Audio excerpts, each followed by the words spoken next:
ಚಿತ್ರದುರ್ಗದಲ್ಲಿ ನೋಂದಾಯಿತ ಕಟ್ಟಡ ಕಾರ್ಮಿಕರ ಅನಿರ್ದಿಷ್ಟಾವಧಿ ಪ್ರತಿಭಟನೆ 20ನೇ ದಿನಕ್ಕೆ ಕಾಲಿಟ್ಟಿದೆ.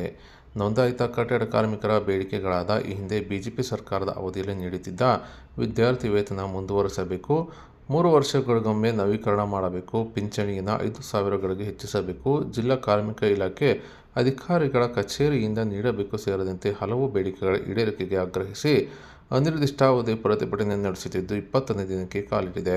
ಇನ್ನು ಬೇಡಿಕೆ ಈಡೇರಿಸಿದ ಇಲಾಖೆ ವಿರುದ್ಧ ಪ್ರತಿಭಟನಾಕಾರರು ಬೇಸರ ವ್ಯಕ್ತಪಡಿಸಿದ್ದಾರೆ. ಇನ್ನು ಈ ಬಗ್ಗೆ ಕಟ್ಟಡ ಕಾರ್ಮಿಕರ ಸಂಘದ ರಾಜ್ಯ ಪ್ರಧಾನ ಕಾರ್ಯದರ್ಶಿ ಕುಮಾರ್ ವೈ ಅವರು ಮಾತನಾಡಿದ್ದಾರೆ.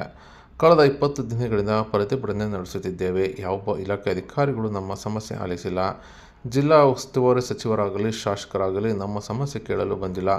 ಇನ್ನು ಕಾರ್ಮಿಕ ಇಲಾಖೆ ಸಚಿವರು ಚಿತ್ರದುರ್ಗಕ್ಕೆ ಬಂದಿದ್ದರೂ ಸಹ ನಮ್ಮ ಪ್ರತಿಭಟನಾ ಸ್ಥಳಕ್ಕೆ ಬರದೇ ಹಾಗೆ ಹೋಗಿದ್ದಾರೆ.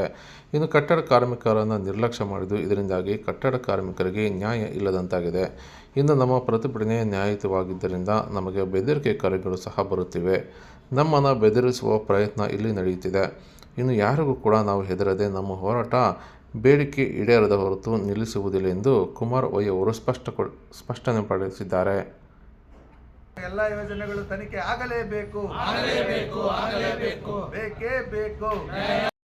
ಕಳೆದ 19ನೇ ತಾರೀಕಿನ ದಿನದಿಂದ ನಮ್ಮ ಸಂಘಟನೆಯ ನೇತೃತ್ವದಲ್ಲಿ ನಾವು ಪ್ರತಿಭಟನೆಯನ್ನು ಮಾಡ್ತಾನೇ ಇದ್ದೀವಿ. ಇಲ್ಲಿಗೆ 20 ದಿನಗಳು ಕಳೀತು. ಆದರೆ ಈ ಸ್ಥಳಕ್ಕೆ ಕಟ್ಟಡ ಕಾರ್ಮಿಕರ ಯಾವುದೇ ಬೇಡಿಕೆಗಳಾಗಿರ್ಬೋದು ಮತ್ತು ಅವರ ಸಮಸ್ಯೆಗಳ ಬಗ್ಗೆ ಉನ್ನತ ಅಧಿಕಾರಿಗಳಾಗಲಿ, ನಮ್ಮ ಜಿಲ್ಲಾ ಸಚಿವರಾಗಲಿ, ಜಿಲ್ಲಾ ಮಂತ್ರಿಗಳಾಗಲಿ ಮತ್ತು ಬೇರೆ ಮಂಡಳಿ ಅಧಿಕಾರಿಗಳಾಗಲಿ ಬಂದಿರೋದಿಲ್ಲ. ಕಾರಣ ಇಷ್ಟೇ ಅಪ್ಪ, ಕಟ್ಟಡ ಕಾರ್ಮಿಕರು ಅಂತಂದರೆ ಅವರಿಗೆ ಬೇಕಿಲ್ಲ ಅನ್ನೋ ಅರ್ಥಕ್ಕೆ ಆಗೋಗಿದೆ. ಈಗ ಇಲ್ಲಿ ನಮ್ಮಲ್ಲಿ ಸಮಸ್ಯೆಗಳು ಸಾಕಷ್ಟಿದ್ರೂ ಕೂಡ ನಮ್ಮನ್ನು ಬದಿಗೊತ್ತಿಬಿಟ್ಟು ಅವ್ರಿಗೆ ಬೇಕಾದ ಯೋಜನೆಗಳು ತಂದು ಲೂಟಿ ಮಾಡ್ತಕ್ಕಂಥ ಕೆಲಸನ ಇನ್ನೊಂದು ಕಡೆಗೆ ಮಾಡ್ತಾಯಿದ್ದಾರೆ. ಮೊನ್ನೆ ಸಚಿವರು ಬಂದಿದ್ದರು, ಕಾರ್ಮಿಕ ಸಚಿವರು. ಅಟ್ಲೀಸ್ಟ್ ಅವರು ಒಂದು ಇದಕ್ಕಾದ್ರೂ ನಮ್ಮ ಸೌಜನ್ಯಕ್ಕಾದ್ರೂ ಬಂದು ನಮ್ಮ ಹತ್ರ ಒಂದು 2 ಮಾತಾಡಿ ಹೋಗ್ಬೋದು. ಇದೇ ರಸ್ತೆಯಲ್ಲೇ ಹೋದರು, ಇದೇ ರಸ್ತೆಯಲ್ಲಿ ಆ ಕಡೆಗೆ ಹೋದರು, ಇದೇ ರಸ್ತೆಯಲ್ಲಿ ಈ ಕಡೆಗೆ ಹೋದರು. ಆದರೆ ಕಾರ್ಮಿಕರಿಗೆ ನ್ಯಾಯ ಇಲ್ಲ ಅನ್ನೋದನ್ನು ನಾವು ಇವತ್ತಾಗಲೇ ತಿಳ್ಕೊಂಬಿಟ್ಟಿದ್ದೀವಿ. ಈ ನಿಟ್ಟಿನಲ್ಲಿ ನಾವು ಇವತ್ತು 20ನೇ ದಿನಕ್ಕೆ ಕಾಲಿಟ್ಟಿದ್ದೀವಿ. ಆದರೆ ಈ ಒಂದು ಧರಣಿ ಸತ್ಯಾಗ್ರಹ ನ್ಯಾಯಯುತವಾಗಿರೋದ್ರಿಂದ ನಮಗೆ ಬೆದರಿಕೆ ಕರೆಗಳು ಸಹ ಮಾಡಿಸ್ತಾ ಇದ್ದಾರೆ. ಈ ನಿಟ್ಟಿನಲ್ಲಿ ನಾವು ಎಂಥದ್ದು ಯಾರಿಗೂ ಹೆದರಂಥ ಕೆಲಸ ಆಯಿತು ಇಲ್ಲ, ಇನ್ನೊಬ್ಬರಿಗೆ ಅವ್ರ ಬೆದರಿಕೆ ಹಾಕಿದ್ರು ಅಂತ ಅವ್ರಿಗೆ ಹೆದರಂಥ ಕೆಲಸ ಆಯಿತು ನಾವು ಮಾಡೋದಿಲ್ಲ. ನಮ್ಮ ಜಗ್ಗದಿಲ್ಲ.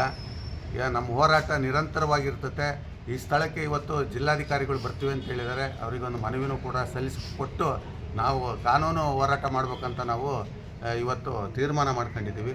ಈ ನಿಟ್ಟಿನಲ್ಲಿ ನಾವು ಇವತ್ತು ಈ ಕಟ್ಟಡ ಕಾರ್ಮಿಕರಿಗೆ ಸಂಬಂಧಪಟ್ಟ ಎಲ್ಲ ಯೋಜನೆಗಳನ್ನು ಕೂಡ ತನಿಖೆಗೆ ಒಳಪಡಿಸಿ ಸಾಮಾಜಿಕ ನ್ಯಾಯನ ಕೊಡಿಸ್ತಕ್ಕಂಥ ಕೆಲಸ ನಮ್ಮ ಸಂಘಟನೆ ಮಾಡ್ತದೆ ಅಂತ ನಾನು ಈ ನಿಟ್ಟಿನಲ್ಲಿ ಹೇಳ್ತೀನಿ.